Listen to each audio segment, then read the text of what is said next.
Olá, pessoal, mais um Saúde é Vida começando para você aqui na programação da TV Câmara Campinas. E hoje nós vamos falar sobre a atrofia muscular espinhal.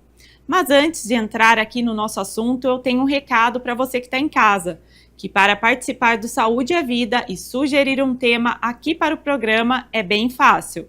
É só você entrar em contato com o nosso WhatsApp. O DDD é o 19, o número é o 978293776. Vai aparecer aí na sua tela também um QR Code para você acessar pelo celular. Cerca de 65 pessoas a cada 100 mil desenvolvem AME, que é a atrofia muscular espinhal, por ano aqui no Brasil, segundo o Ministério da Saúde. A doença afeta a qualidade de vida dos portadores, porque ela pode impedi-los de andar, comer e, em casos graves, até de respirar. No início da vida, o teste do pezinho ampliado é capaz de detectar a doença. E para falar sobre esse tema, a convidada do programa de hoje é a médica fisiatra Fernanda Rocco, da AACD, que é a Associação de Assistência à Criança Deficiente.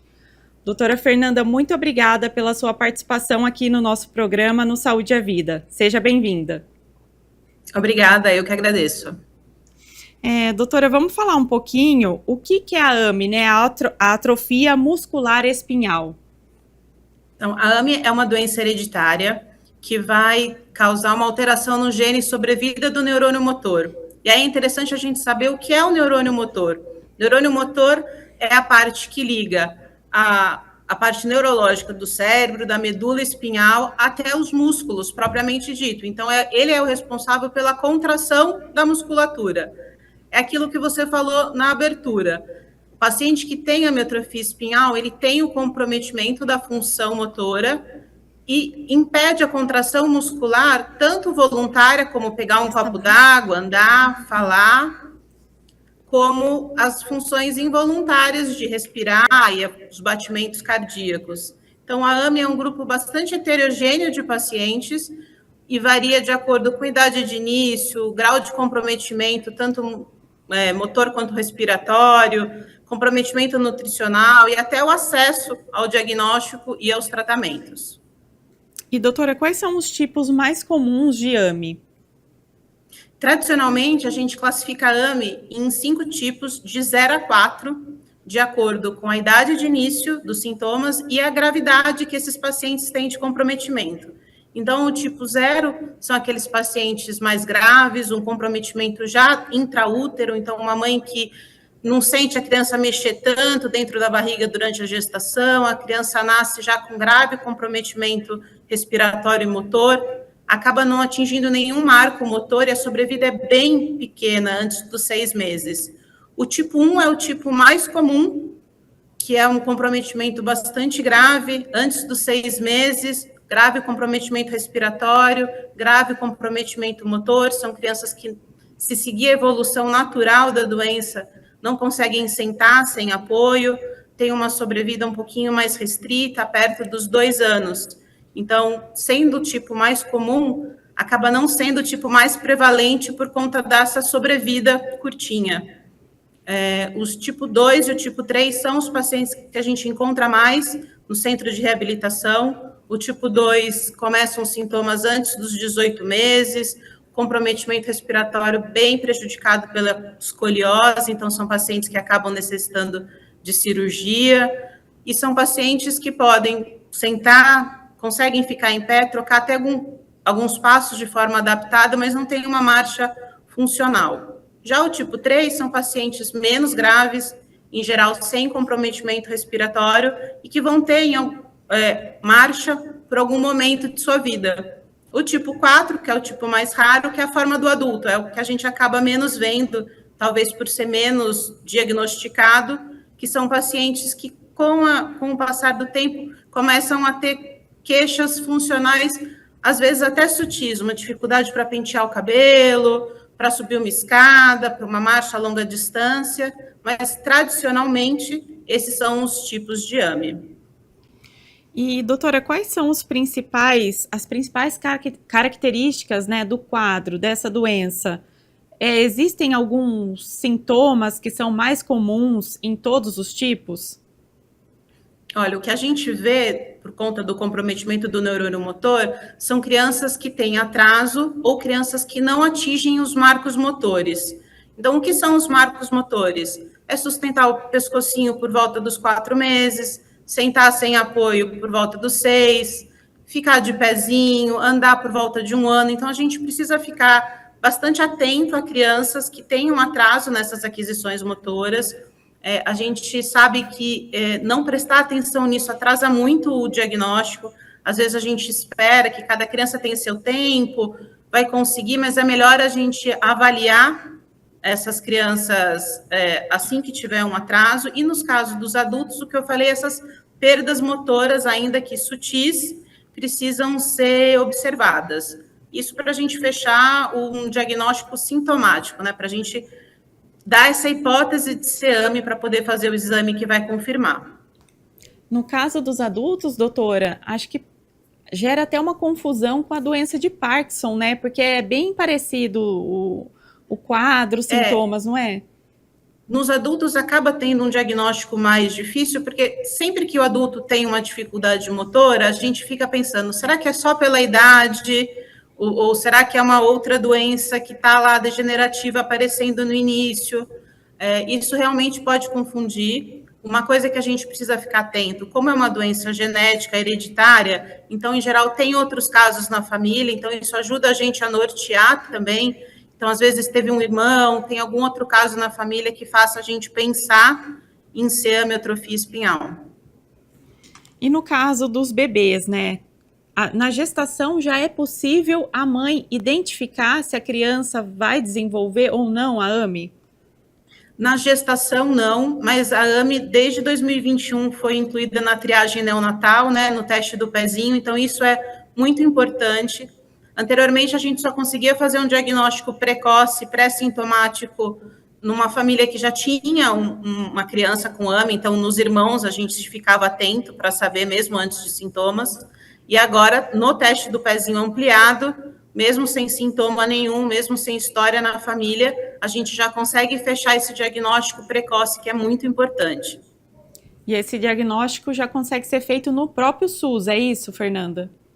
Isso, ele foi incorporado em 2021, então, desde que ele foi incorporado, tem um tempo para que todos os estados se adaptem a essa nova norma. Então, eu acredito que muito em breve a gente já vai ter essa realidade para todos os estados.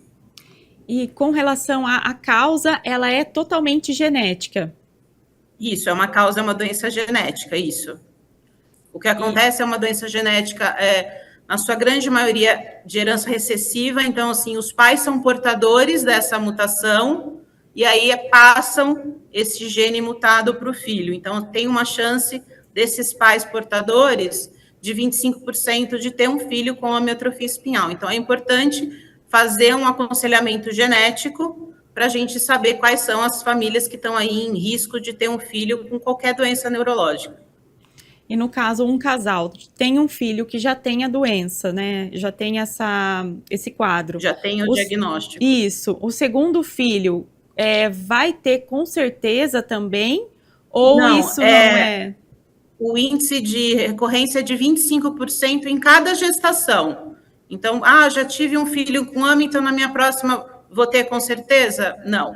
Já tive um filho com AME, então eu já estou nesse 25%, na minha próxima não vai ter? Não também, é 25% em cada gestação.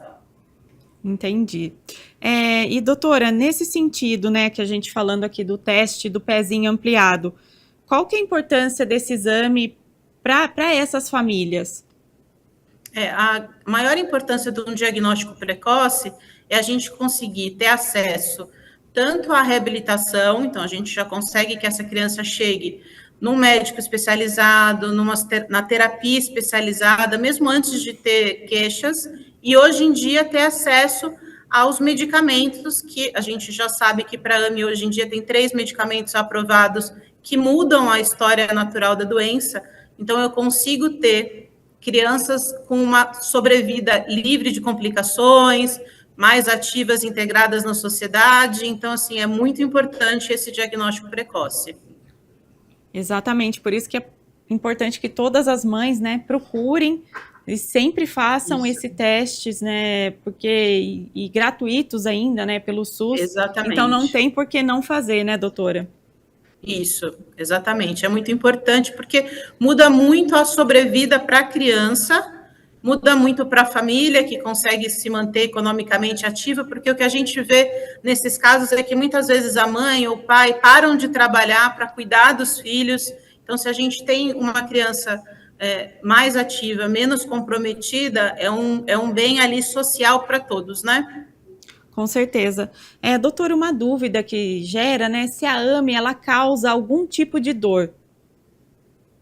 Olha, toda criança ou todo paciente com amiotrofia espinhal, por conta da fraqueza da musculatura, pode desenvolver postura viciosa, pode desenvolver deformidades e pode sim ter uma queixa de dor associada por uma série de motivos. Então, é preciso que ele use órtese, que use uma cadeira de rodas adaptada. Tem todas as adaptações que a gente precisa fazer em ambiente doméstico, em casa, escola, trabalho, para minimizar uma queixa como essa.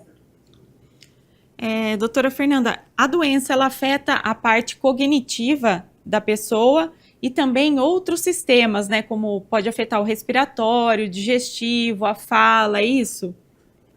A gente vê a maior coisa que a gente vê no comprometimento é, de fato, a parte motora.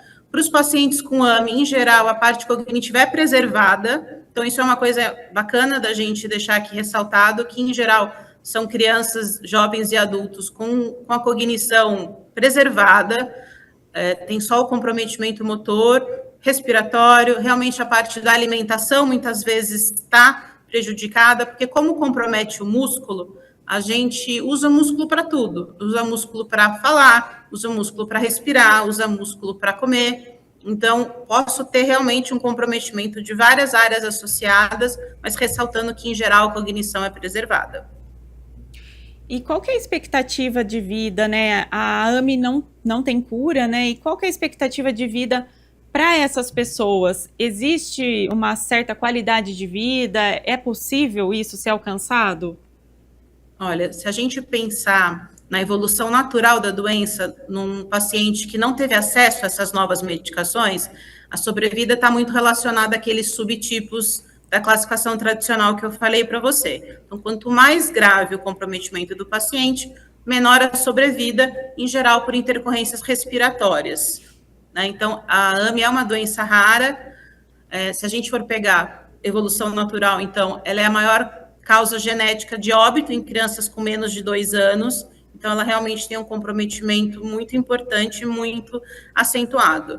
Para os tipos 2, 3, 4, a sobrevida já é bastante próxima à nossa realidade, tá? Tem muita coisa para se fazer. Não ter cura não significa que a gente não tem reabilitação a ser programada.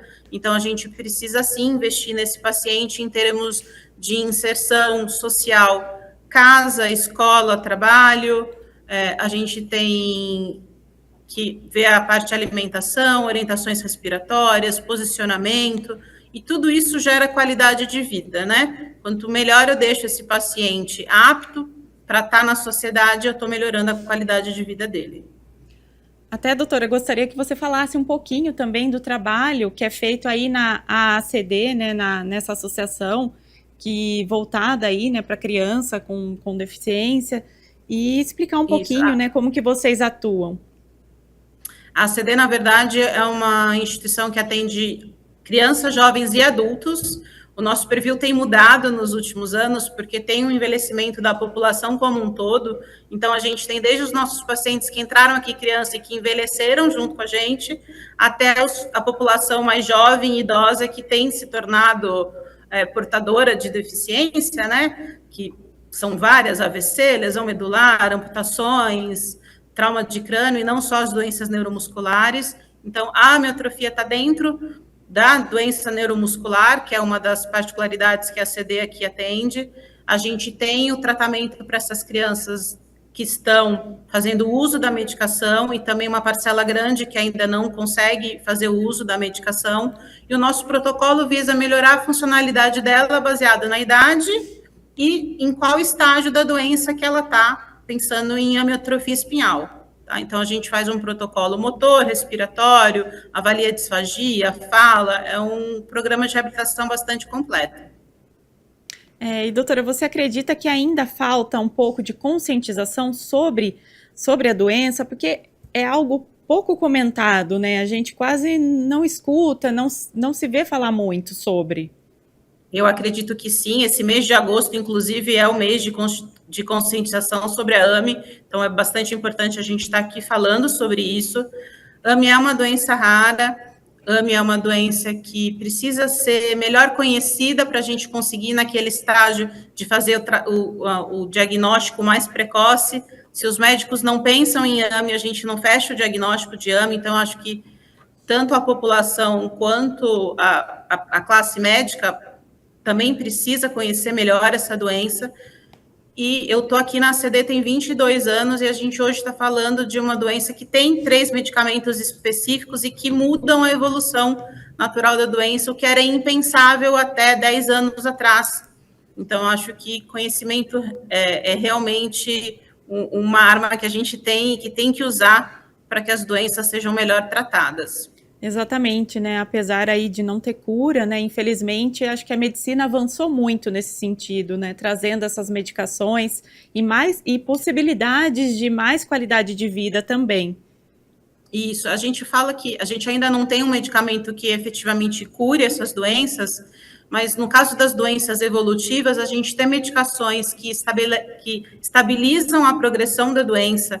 Quer dizer, eu tenho a condição de pegar uma criança que toma a medicação o quanto antes, essa evolução motora dela muda. Então, aquela classificação que eu falei para você no começo, tradicional, se eu pego uma criança numa fase pré-sintomática que fez uso de uma dessas medicações, eu proporciono a ela uma possibilidade de andar, de sobreviver mais tempo.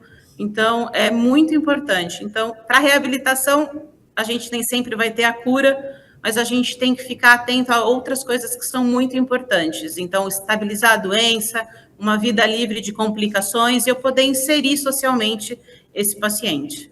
Com certeza. E, doutora, recapitulando um pouquinho o assunto lá do teste do pezinho, quando os pais detectam que a criança, né, tem a doença, quais são as orientações para esse casal? O que eles devem fazer num primeiro momento? Assim que a gente fecha o diagnóstico dessa patologia, os pais são orientados a procurar algum serviço especializado em doença neuromuscular, em amiotrofia espinhal, para dar entrada no pedido das medicações, porque hoje em dia a gente sabe, quanto antes eu começo essas medicações, mesmo antes de ter algum sintoma, a evolução dessa criança é melhor. Então, a primeira orientação que um geneticista ou um neurologista, um fisiatra vai dar para essa família é buscar essas medicações, e para os tipos 1 e 2, essas medicações já são fornecidas via SUS, então é importante que a gente direcione essa família para o local correto para começar essa medicação. É claro que a medicação sozinha, ela é importante, mas sozinha ela não tem tanto resultado quanto junto com a reabilitação. Então, é medicação e procurar um centro de reabilitação para ter as orientações necessárias. Com certeza. Doutora, a gente vai fazer um rápido intervalo, porque no próximo bloco nós vamos falar sobre diagnóstico e tratamento para a AME, que é a atrofia muscular espinhal. Nós já voltamos.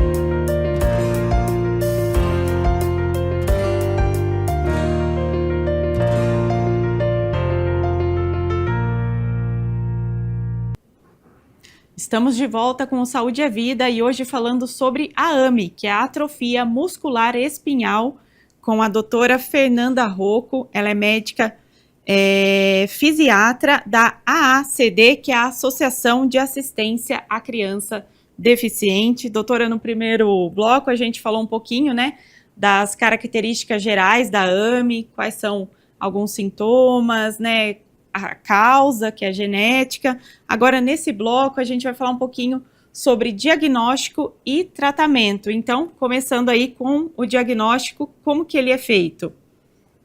Olha, o diagnóstico, ele é feito clinicamente através de, se a gente pensar em criança, atraso nos marcos motores, então aquela criança que vai ter um atraso para sustentar o pescoço, sentar, andar, e nos pacientes jovens e adultos, pacientes que vão ter perdas de funcionalidade ao longo do tempo. Então, paciente com dificuldade para coisas sutis, como pentear o cabelo, tomar banho, lavar o cabelo, sustentar algum pote mais pesado com a mão, tudo isso são coisas que fazem a gente suspeitar de AME, mas a gente sabe que o diagnóstico é confirmado através de um teste genético. E esse teste, doutora, gostaria que você falasse um pouquinho dele. Ele é simples de ser feito? Ele é acessível para toda a população? O teste, ele é simples, ele ainda não está disponível via SUS para todo mundo, mas a gente consegue fazer esse teste com uma rapidez por conta dos laboratórios que fizeram essas medicações. Então, todos os 3 laboratórios que têm medicação, que a gente vai falar a seguir, eles têm um programa de auxílio à população e é possível da gente fazer esse teste genético através desse auxílio de laboratório. E por que isso é importante?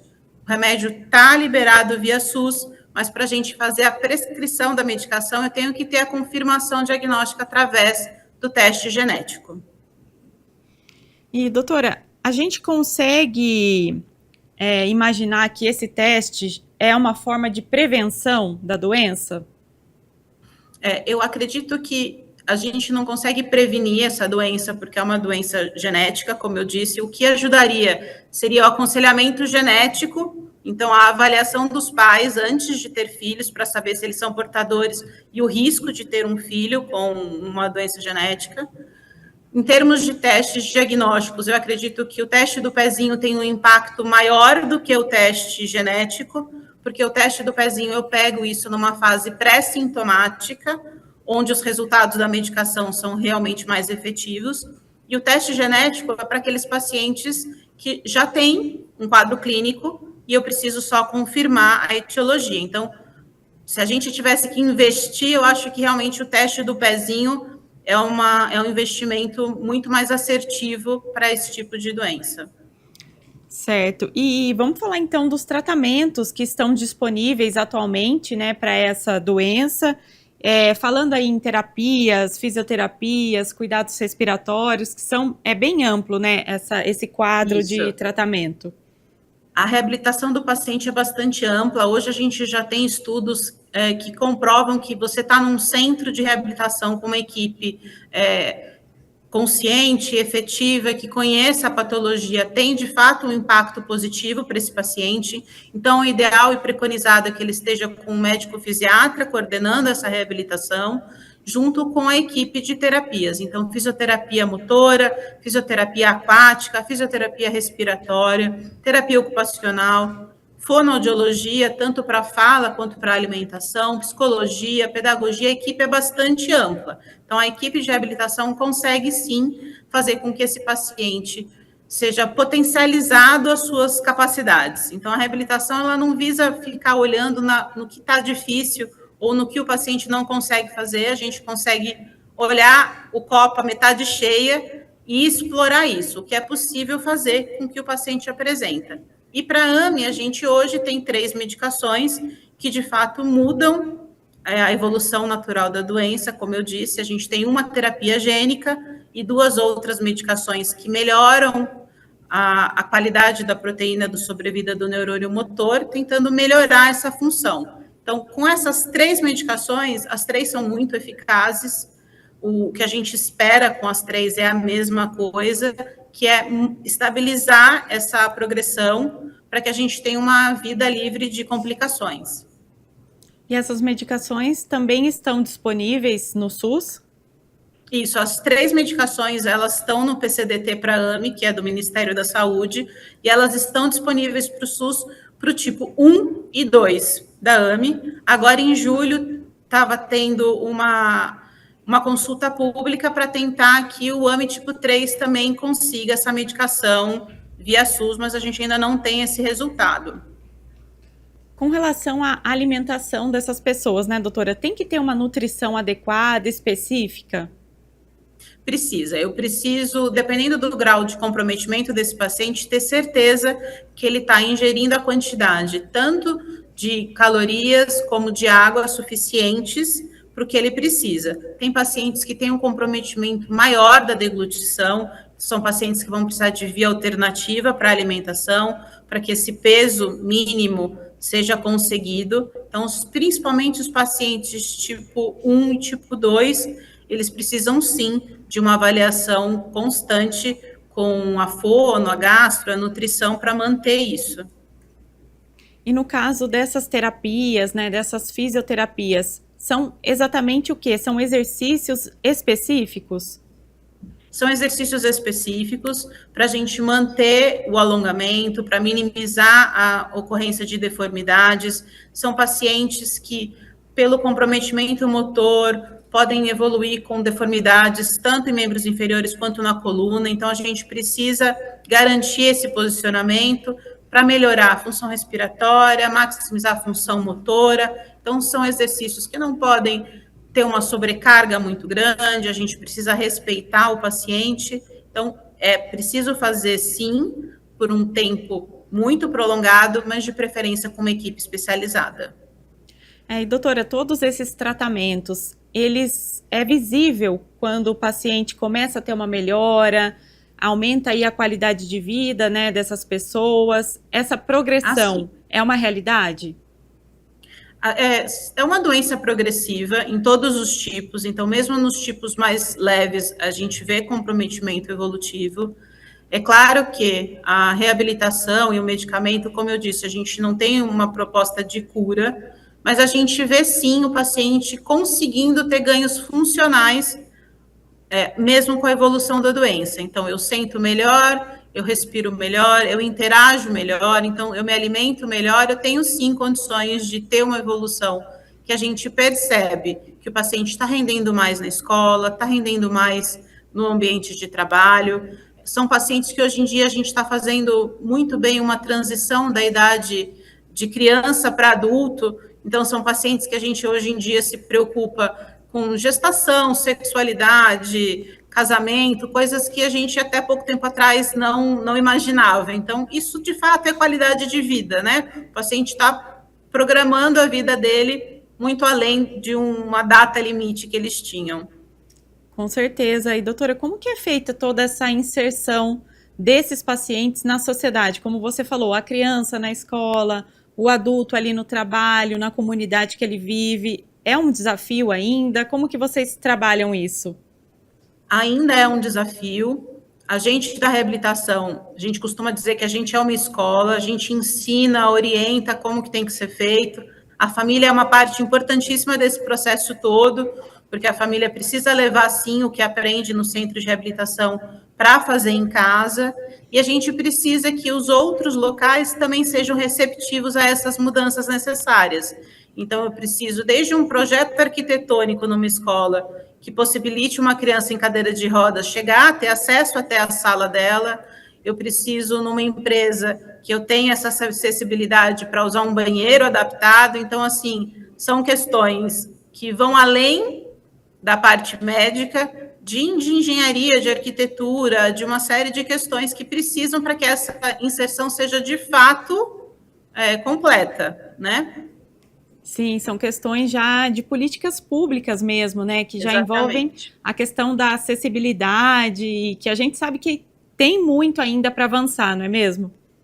Isso, está engatinhando, né? Essas políticas públicas pensando nos nossos pacientes, mas eu acho que a gente está indo para o caminho certo. E doutora, existem organizações e recursos disponíveis para ajudar os pacientes com AME e suas famílias também? Existem. A gente tem várias associações de pais, né, de pacientes com AME. Se a gente procurar, tem isso em âmbito nacional, como tem também fora. Então, tem associações americanas, associações europeias. Todas essas associações de pacientes com AME, tanto nacionais quanto de fora, eles têm muita informação, eles têm muito acolhimento para essas famílias, e eu acho que isso é importante, porque uma coisa é a gente estar conversando com um médico ou com um gestor, mas outra coisa é você estar conversando com outras famílias que passaram pelo mesmo que você está passando, e são experiências que eles trocam e que são muito enriquecedoras. Então, existem sim essas associações, e ao mesmo tempo também tem toda essa questão do laboratório que eu falei para vocês, que os 3 laboratórios também têm muito acesso de informação para os pacientes, de acesso à medicação, acesso a orientações. Então, hoje em dia, a gente tem acesso à informação e isso é primordial, né? O paciente bem informado, ele luta pelas coisas que lhe são de direito. Exatamente, isso sem dúvida alguma. E além dessas associações, existem aqueles grupos de apoio também aos pacientes e às famílias. Acho que vocês devem ter esses grupos também aí na associação. Isso, aqui a gente faz o atendimento para os pacientes é individualizado, né? Então, cada um tem um protocolo em qual a gente enquadra esse paciente para seguir, mas eles estão aqui e eles se encontram. Então, eu tenho um grupo de atendimento na psico, entre os pacientes do mesmo diagnóstico, grupo de jovens. Então, essa troca entre os pacientes é muito importante. Eu acho que essa troca, ela fortalece, né, até mesmo o próprio paciente, a própria família, a lidar melhor, né, com a situação, com os desafios que vão surgir, como é que uma família resolveu tal questão e como que essa pode resolver, né, doutora? Com certeza, né, acho que amplia a visão dos recursos que estão disponíveis. Então, como eu lido com essa situação, como o outro lida com essa situação, acho que é enriquecedor a gente conseguir unir essas famílias. E falando um pouquinho, né, na questão da sociedade mesmo, né, qual que é a importância da gente conhecer, como sociedade, mais a respeito dessa doença, abordar o tema, né, até mesmo conhecer pessoas que enfrentam, né, a doença, que passam por certas dificuldades que a gente nunca imagina quais vão ser, né? Exatamente. Eu acho que o ponto máximo da inclusão social é esse, né? Então, esse paciente está tão bem inserido na sociedade que a gente está ali encontrando pacientes, pessoas, né? Em todos os lugares que a gente vai, no restaurante, no cinema, no trabalho, na escola. E é importante a gente conversar sobre isso para tirar um pouco desse estigma da pessoa que tem a deficiência física, que muitas vezes elas são julgadas pela deficiência física sem olhar todo por trás. Então, cognitivo preservado, pessoas capazes, trabalhadoras, né? Então, acho que é muito importante a gente estar com essas pessoas cada vez mais dentro da sociedade, assumindo cargos, trabalhando, casando, tendo filhos, uma sociedade como um todo mesmo. Exatamente, doutora. E até voltando um pouquinho no assunto da parte do tratamento, uma dúvida que surgiu, se essa pessoa ela precisa ter o acompanhamento de um nutricionista, por exemplo, como tem a fisioterapia, os exercícios, é importante também ter esse acompanhamento específico? Sim, é importante ter o acompanhamento específico com o nutricionista, principalmente nos casos mais graves, como eu disse, que a gente precisa, às vezes, adequar a consistência de alimentação, adequar a via que essa pessoa vai se alimentar, muitas vezes vai precisar de uma via alternativa, e o nutricionista está junto com a gente na equipe, para a gente ter certeza que o aporte calórico está sendo feito suficiente, e que a alimentação não seja mais uma coisa a trazer esse paciente para uma dificuldade, né? Então, o nutricionista faz, sim, parte da equipe integrada e é muito importante. E para os bebês, esse tratamento segue a mesma linha, né? Para as crianças mais novinhas, os medicamentos são iguais? O tratamento é igual. Para as crianças, para os adultos, são todos iguais. Só a terapia gênica, que hoje está aprovada para as crianças até 2 anos.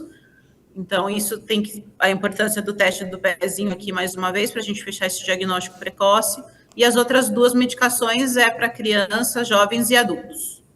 Até gostaria, doutora, que você explicasse um pouquinho quais são esses cuidados respiratórios, porque muitos pacientes precisam. E o que seriam esses cuidados, especificamente?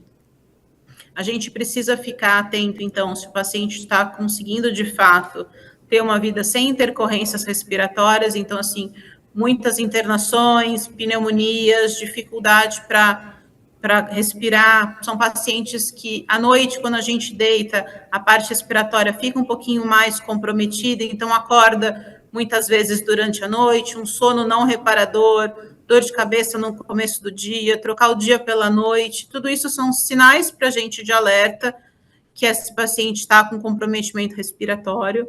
A atenção é que muitas vezes o comprometimento respiratório é silente, então não está trazendo nada de queixa, mas o paciente está tendo o comprometimento ali acontecendo.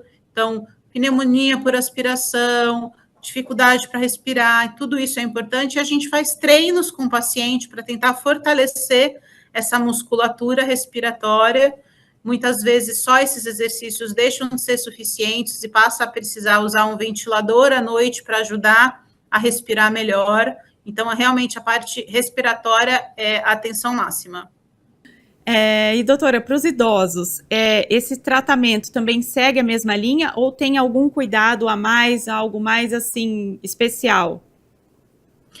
Se a gente for pensar para a amiotrofia espinhal, a gente não tem hoje em dia ainda um público de idosos, né? É uma doença que até pouco tempo atrás tinha uma sobrevida mais curta.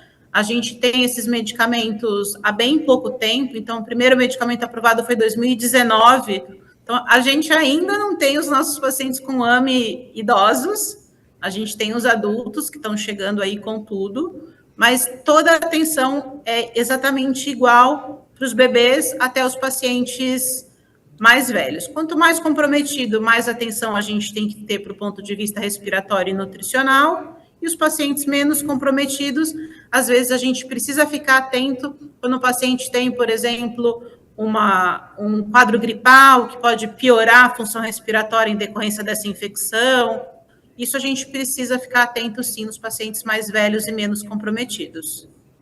Tá certo. E, doutora, na questão de homem e mulher, né? Qual é o público que geralmente, né, vai desenvolver mais, né? Vai ter mais chance de ter AME? AME atinge de forma bem parecida tanto meninos quanto meninas. A gente não tem essa estatística, assim, essa diferenciação pelo sexo, não.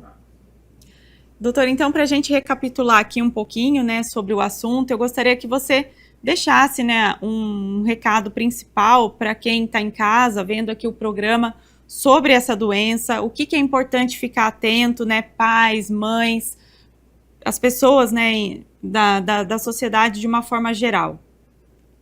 Então, acho que o mais para ficar atento em amiotrofia espinhal é que o importante é um diagnóstico bem precoce, atenção, um teste do pezinho ampliado de preferência para quem conseguir fazer, e nas crianças a gente observar os marcos do desenvolvimento motor, ficar atento à aquisição deles na idade esperada, ao menor atraso procurar o pediatra, informar, insistir que gostaria de uma avaliação especializada nesse sentido. Nos pacientes que atingiram os marcos, mas que começam a ter perdas, então uma criança que começa a apresentar uma dificuldade para correr, subir escada, um paciente mais jovem com dificuldade de lavar, pentear os cabelos, abrir um pote, qualquer alteração do ponto de vista de força muscular precisa ser avaliada rapidamente, porque nesse caso o tempo é diagnóstico, e quanto antes a gente tem um prognóstico melhor. Exatamente, acho que é importante as pessoas não terem medo, né, conhecer o diagnóstico, né, entender da doença, acho que isso é fundamental, e saber que tem os tratamentos, como você explicou. Isso, acho que é importante frisar, então, que não ter cura não significa que não tem nada a ser feito, então, a gente tem muito o que fazer em termos de reabilitação, há muito o que ser feito para melhorar a qualidade de vida, com sobrevida para esses pacientes. Então, procure sim um médico fisiatra, procure sim ajuda para a gente poder ajudar a reabilitar melhor esses pacientes. E até porque, doutora, já existem campanhas voltadas para esse tema que incentivam essa conscientização, incentivam essa busca, né, de conhecimento, de entender melhor o quadro. Isso, a gente está no mês de conscientização da AME, então vamos aqui de novo aproveitar e falar que agosto é o mês de conscientização da AME. É importante a gente falar sobre isso, todo mundo conhecer o quadro clínico, conhecer a evolução e saber que hoje, sim, é uma doença que tem tratamento e a gente consegue mudar a evolução final. Com certeza, doutora. Eu quero agradecer a sua participação aqui no Saúde é Vida. Muito obrigada pela disposição e por você compartilhar, né, todas as informações a respeito da AME e como as pessoas, né, podem acessar os medicamentos, os tratamentos também. Eu que agradeço. O Saúde é Vida fica por aqui. Obrigada ao pessoal de casa pela companhia. Lembrando que você pode conferir todos os conteúdos no YouTube da TV Câmara Campinas. E não se esqueça de nos acompanhar nas redes sociais. A gente se vê no próximo programa.